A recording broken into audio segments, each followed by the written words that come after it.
Alright.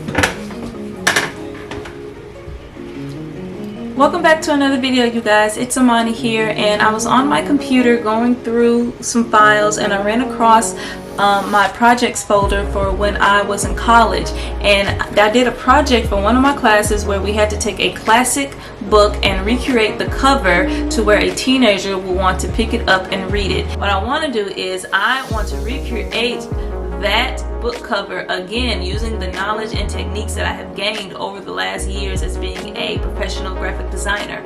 So it's basically a beginner designer versus a senior designer. So let's get into it.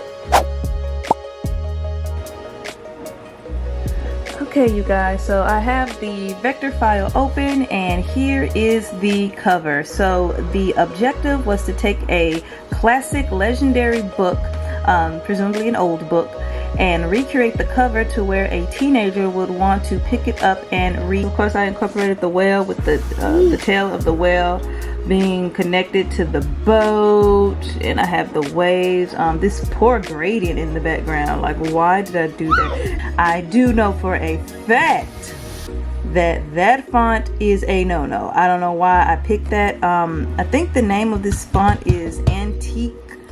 Is it? Oh shoot, yeah. Okay, so I can't click on it because it's an object, but it's Antique something. I can't remember.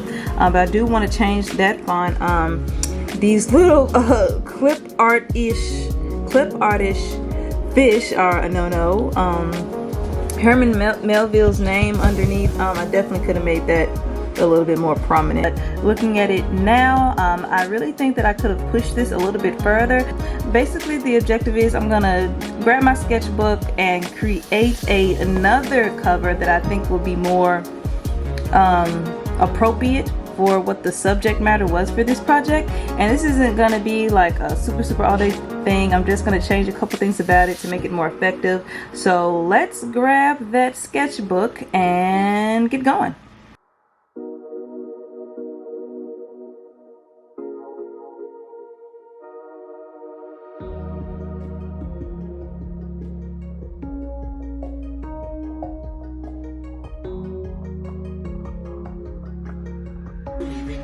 Okay, you guys, so I have my sketch finished. There wasn't much I wanted to change. I just wanted to create more, I guess, depth between sizes with the elements that I use. So now that I have this done, let's jump on the laptop and start designing. Let's go.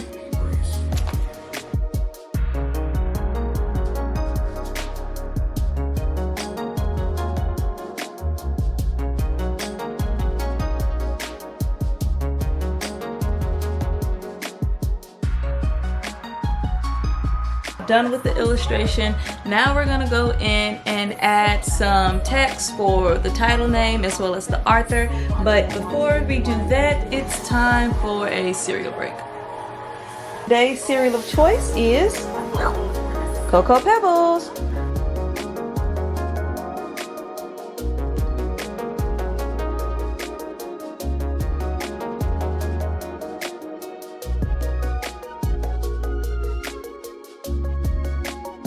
While I was taking my cereal break, I went ahead and listened to Drake's new album. If you guys follow his music, you will know that Certified Lover Boy dropped today, September 3rd, and I can say that the album is definitely fire. So yesterday on a lot of Drake's fan pages, people started posting pictures around the US of billboards, basically quotes from Drake saying, hey, your so-and-so or favorite artist from your city, this city is on the album. And I thought that was a great way to get people to be interested in the album. I know, like here in Memphis, the billboard that was up was like, hey Memphis, Project Pat is on the album. That one was my favorite because I am from Memphis, Tennessee, and we do have highly respect for Project Pat. So just his marketing strategy and enticing people to want to listen to the album, saying, hey, your artist or somebody that's from your hometown is on the track, so you should definitely listen to it. Job well done, Drake.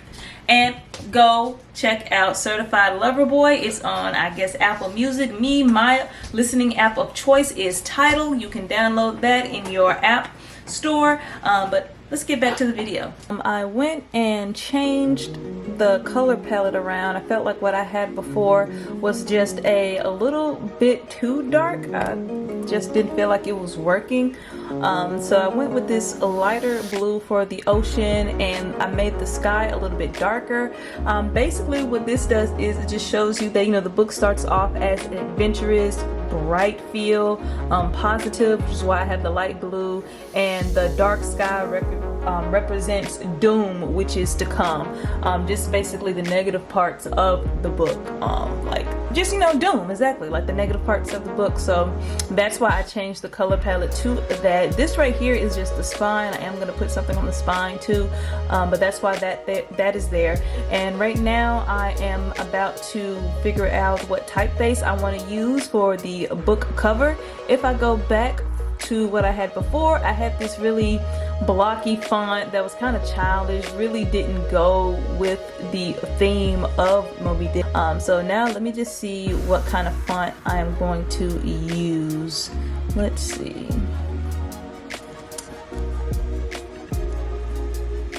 Alright, so I went with Bevis New Regular for the title. Looks pretty good to me. I'm a fan of Bevis New. You know, I think it's such a modern font, but yet it represents, I feel like, friction, and I guess another term I would use would be action. It's a very action font to me, I guess because of the difference in the width of each letter and the height. And let me see what I want to do for the author's name. Herman Melville. Gotta make sure I spelled that correctly. Let me look back. Oh, spelled it completely wrong. So in the previous book cover that I did, I had the title on top and I had Herman Melville's name underneath. I definitely don't like this because with an author like Herman Melville, you know, Moby Dick is a masterpiece. He's a phenomenal author. I definitely don't like how small and just, you know, hidden his name is on the book cover. I felt like that was very disrespectful on my part, so we're definitely gonna change that this time. So I think I want to add it on top.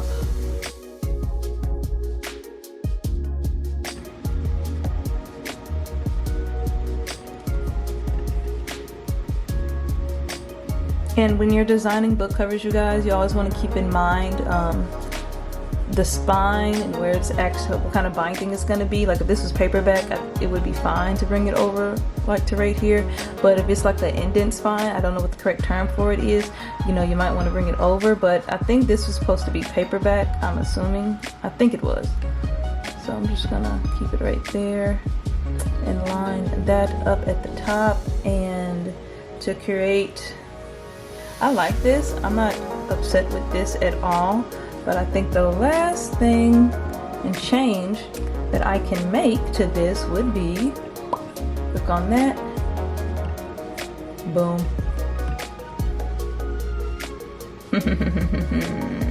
Alright you guys, so we've reached the end of the video. I'm pretty happy with this.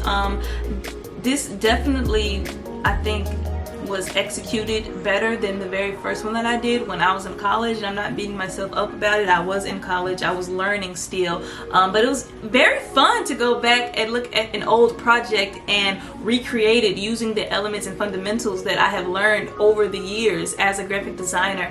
So this was a very fun project to do, and let me know if you guys like this and if you want me to keep doing videos like this where I go back and find old projects and recreate them. I definitely will, because this was pretty fun. Stay tuned to the very end of the video as I'll have a before and after mock-up of the book covers.